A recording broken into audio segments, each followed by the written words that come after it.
Assalamualaikum. Baik, di video kali ini kita lanjutkan penjelasan tentang paradigma berbagai jenis penelitian dan kali ini kita langsung aja masuk ke bab 1.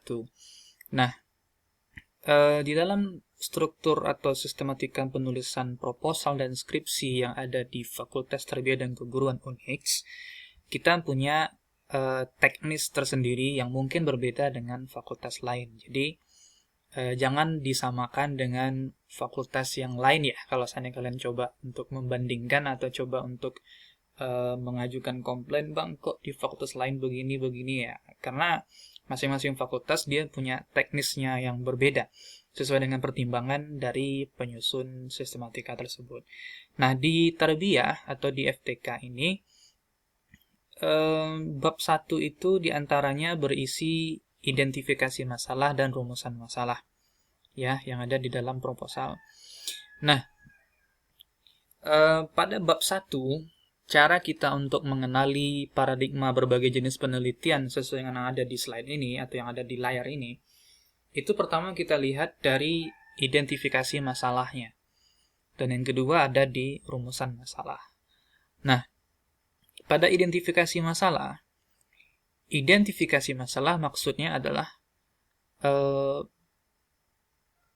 bagaimana kita menangkap suatu fenomena yang ada di lapangan pada lokasi yang akan kita rencanakan sebagai tempat penelitian kita, memiliki permasalahan-permasalahan atau memiliki gejala yang ternyata gejala-gejala itu adalah masalah terkait dari teori yang kita sudah tentukan atau kita pilih sebagai rencana penelitian kita. Nah, sesuai dengan jenisnya, identifikasi masalah sesuai dengan jenis penelitian akan berbeda, tidak akan sama. Ya, dalam hal ini coba kita lihat di sini, ini bab 1-nya tentang identifikasi masalah. Nah, coba kita lihat di PTK. Nah, kalau di penelitian tindakan kelas, identifikasi masalah itu harus terkait dengan proses belajar mengajar atau PBM. Ya, kenapa? Karena PTK sendiri adalah suatu penelitian untuk mengatasi hasil belajar atau prestasi belajar yang rendah dengan cara penerapan metode. Artinya adalah masalah yang akan diteliti kalau jenis penelitiannya adalah PTK berarti permasalahan terkait dengan proses belajar mengajar.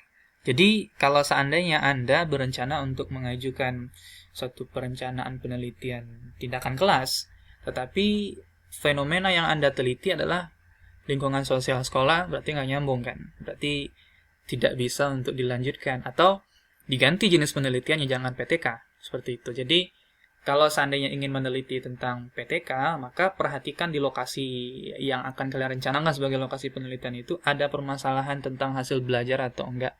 Dan itu harus mengenai tentang belajar mengajarnya. Nggak bisa yang lain. Nah, kemudian juga sama di eksperimen. Hal yang harus kalian cari atau yang akan kalian temukan atau yang kalian angkat untuk jenis penelitian eksperimen haruslah permasalahan terkait proses belajar mengajar. Tapi dalam hal ini tidak dibatasi hanya pada hasil, tapi juga bisa diperluas pada motivasi, partisipasi, kreativitas dan lain-lain segala macamnya.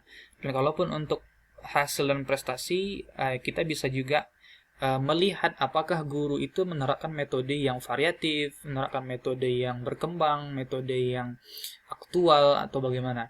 Jadi lebih luas lagi nih daripada PTK untuk penelitian eksperimen. Jadi kalau PTK terbatas hanya proses belajar mengajar dan hasil belajarnya, sedangkan di eksperimen lebih luas daripada itu. Ya.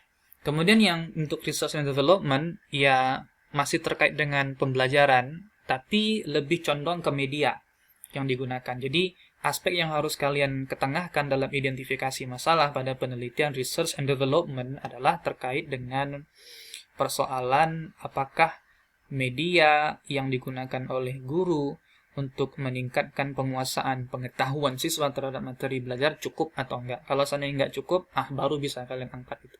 Jadi kalau seandainya kalian bikin penelitian research and development, jangan disebutkan di identifikasi masalahnya mengenai kinerja guru, mengenai kurikulum, mengenai segala macam. Itu nggak nyambung. Tapi lebih harus disinggung soal atau digali permasalahan tentang pembelajaran dan medianya gitu. Apakah media mendukung untuk pembelajaran atau tidak? Nah, itu yang harus diangkat. Kemudian untuk penelitian yang evaluasi, ya harus terkait dengan keterlaksanaan program, kegiatan. Jadi bukan tentang kepala sekolahnya, tapi tentang programnya dilaksanakan atau belum.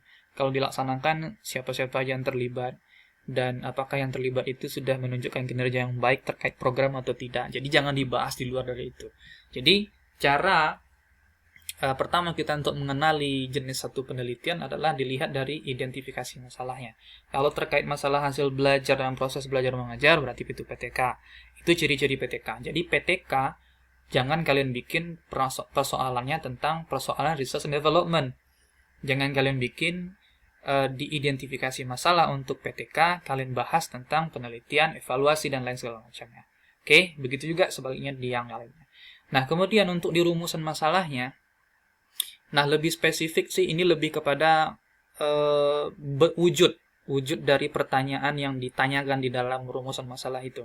Nah, kalau untuk di PTK, pertanyaannya adalah, biasanya, untuk rumusan masalahnya adalah, apakah penerapan metode atau model atau strategi dari yang kita terapkan itu dapat meningkatkan hasil atau prestasi belajar atau tidak. Nah, biasa rumusan masalahnya itu. Nggak akan selain itu. Ya, biasanya itu, pasti itu. Apakah metode dapat meningkatkan prestasi? Nah, itu dia. Nggak akan yang lain, karena PTK hanya memang fokus untuk memecahkan persoalan peningkatan hasil belajar. Nggak bakal yang lain. Jadi PTK tidak akan menanyakan tentang bagaimana kinerja gurunya, bagaimana motivasi siswanya, bagaimana kelengkapan alat-alat yang nggak ditanya. Tugas kita hanya menjawab ini, apakah penerapan metode atau model strategi pembelajaran itu dapat meningkatkan hasil prestasi dari belajar siswa.